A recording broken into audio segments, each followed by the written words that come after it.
morte. E ele entendeu agora de que não era a sua casa, não era a sua vida, agora era o povo de Deus.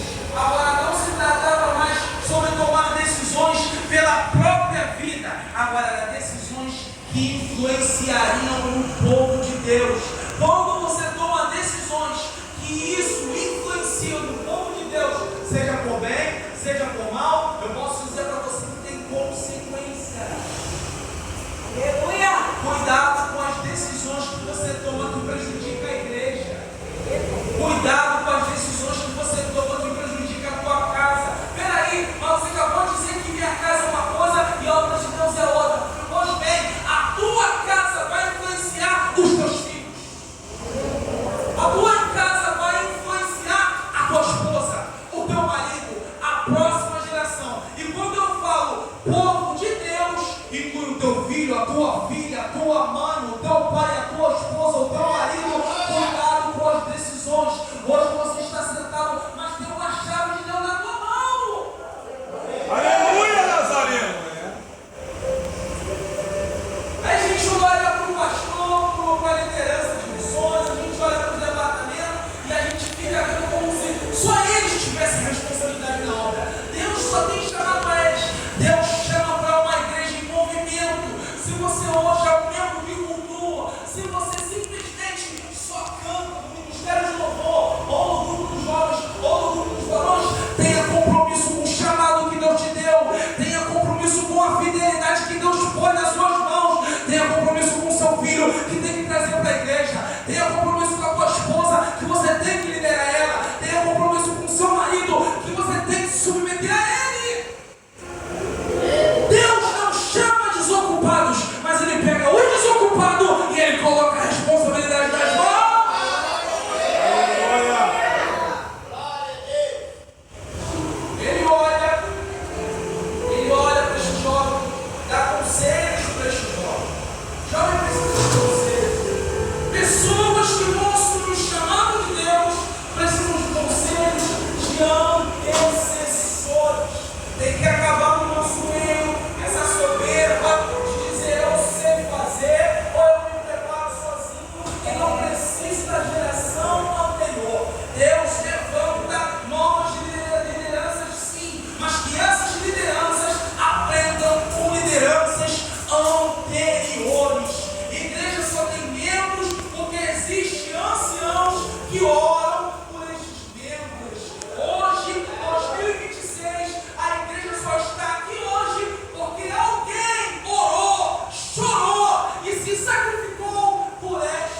para também o seu filho. É como se fosse também o diabo de Davi para Salomão. Podemos dizer que ele ensina no verso 1 a ter prudência. Ele ensina no verso 2 a ter doutrina. E também a ter sabedoria no versículo 5. Se a gente for no verso 1, a gente vai ver que está escrito: ouve, filhos, a correção do pai, está atentos para conhecermos a prudência. Aí você fica me perguntando: o que é prudência? É a capacidade de prever o perigo.